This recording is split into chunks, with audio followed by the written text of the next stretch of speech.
Спорт хувцасны үндэсний үйлдвэрлэгч TG Sport компани санаачлан хүүхэд багчуудын дунд TG Cup хөл бөмбөгийн тэмцээн зохион байгууллаа. 82 багийн 1100 гаруй тамирчид хурд хүчээ сорж оролцож байна. Хүүхдийн хөл бөмбөгийн тэмцээн уралдаан тоглолтуудын тоог нэмж Монголын хөл бөмбөгийн хөгжилд бодиттой хувь нэмэр оруулах зорилготой TG Cup тэмцээн анх удаа зохион байгуулагдлаа. Тэмцээнд оролцогчид 4 насны ангилалд өрсөлдөж цом медалийн эзэд тодорсон юм а. Би 8 настай намайг Батүшиг гэдэг. Би тэгээ намаадаг хийгэр сурдаг. Гадаа халуун дээрээс нь илүү хөгжилтэй. Тэгээ дөрвөн талбай тоглож байгаа. Амжилт хүсье.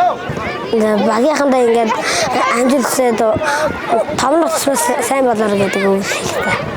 За энэхүү тэмцээнд болохоор бид нар 8, 10, 12 насны ангилалд 6 багийн 80 гаруй хүүхэдтэйгээр энэхүү тэмцээнд оролцож байна. Энэхүү тэмцээн бол ач холбогдлын хувьд бол одоо маш чухал тэмцээн байгаа. Бид нар одоо хүүхдийн багууд маань бол нэг жилдээ нэг 2-3 удаа л одоо холбооноос хөдөг тэмцээнүүдэд оролцдог. За энэ бол хүүхдийн тэмцээнүүдийн тоог нэмж байгаагаараа энэ бол маш онцлогтой.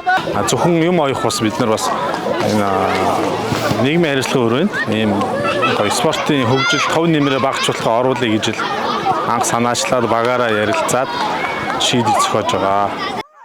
TG Sport компани нь спортын хувцас дотооддоо үйлдвэрлэдэг. Цаашид спортын олон төрлөөр тэмцээн уралдаан зохион байгуулж хүүхэд залуусын бие биедрийг хөгжүүлэх, чөлөө засагаа зөв боловсон өнгөрүүлдэг болоход түлхэц үзүүлэхийг зорж байна.